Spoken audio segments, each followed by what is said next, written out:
Assalamualaikum semua. Pada hari ini kita akan belajar bahasa Melayu tahun 6. Tajuknya Cafe Salam. Cikgu harap anak-anak murid telah pun bersedia.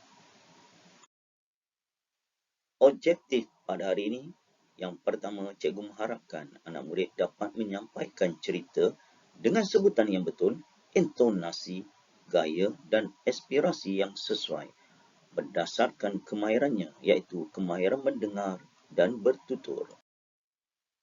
Mari kita baca dan fahami buku teks tahun 6. Tajuknya Cafe Salam. Izzah dan keluarganya sering bersarapan di Cafe Salam. Pada suatu pagi, pakcik asing telah bercerita tentang sejarah pembukaan kafe tersebut. Bapa saya mewariskan sebuah kedai kepada saya. Kedai tersebut terbiar setelah bapa saya meninggal dunia. Saya tiada idea untuk mengusahakan kedai itu. Pada suatu hari, apa cerita sambungannya? Berdasarkan gambar, ada isi penting yang diberi. Lihat gambar pertama, ada 3 orang. Apa dia? Isi pentingnya, Abu dan Raju datang. Isi penting yang kedua, cadangan membuka kafe. Lihat pula gambar yang kedua, masih ada 3 orang dalam gambar tersebut. Apa isi pentingnya pula? Mengeluarkan modal bersama-sama, mengubah suai kedai.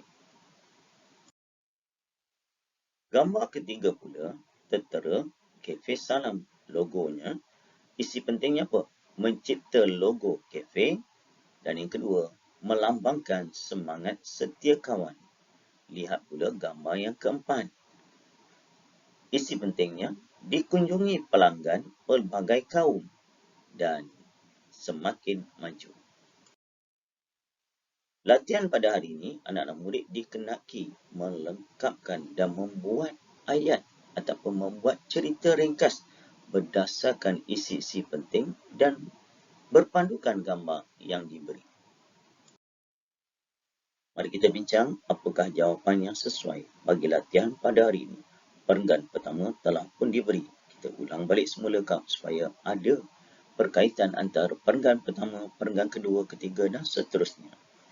Perenggan pertama, bapa saya mewariskan sebuah kedai kepada saya. Kedai tersebut terbiar setelah bapa saya meninggal dunia. Saya tiada idea untuk mengusahakan kedai tersebut. Mewariskan maksudnya menjadi hak milik dia. Untuk perenggan kedua, berdasarkan gambar pertama, pada suatu hari, Abu dan Raju datang untuk menziarahi saya. Kami duduk sambil berbual tentang masa depan.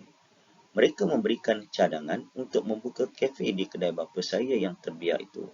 Bagus, ha? 3 sahabat ni, Abu, Raju dan seorang lelaki ni. Perenggan yang ketiga, keesokan harinya, kami mengeluarkan modal bersama-sama.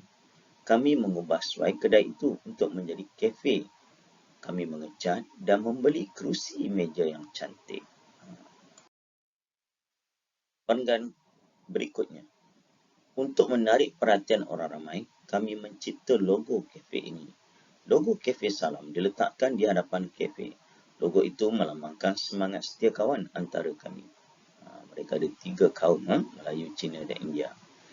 Perenggan berikutnya, semakin hari semakin maju pelanggan yang datang. Kafe saya ini dikunjungi pelanggan pelbagai kaum. Kafe ini semakin lama semakin maju. Semua kaum datang. Bukan orang Cina berniaga, orang Cina saja datang. Orang Melayu berniaga, orang Melayu tak ada. Semua hadir. Masyarakat Malaysia ingat unit masyarakat majmuk pelbagai kaum. Dan untuk perenggan penutup, begitulah cerita kejayaan saya dan kawan-kawan saya membuka kafe ini. Berdasarkan apa yang disampaikan berdasarkan gambar, jadi kita kena bekerjasama. Kita kena tolong-menolong antara satu sama lain. Kalau kita fikir seorang, susah kita nak dapat idea yang terbaik. Tetapi apabila kita fikir 2-3 orang ataupun dalam kumpulan, masing-masing bagi idea, kita pilih idea yang terbaik. Ini sebagai contohnya.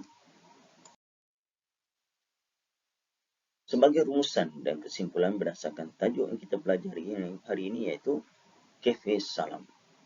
Kafe, dia berbeza sikit dengan restoran. Kalau kita pergi restoran mamak, ramai orang menjerit-jerit ketika menyaksikan bola. Tapi di kafe ni orang nakkan ketenangan. Biasanya orang melayan perasaan ke, membuat kerja ke, sambil menikmati kopi, Nescafe dan sebagainya.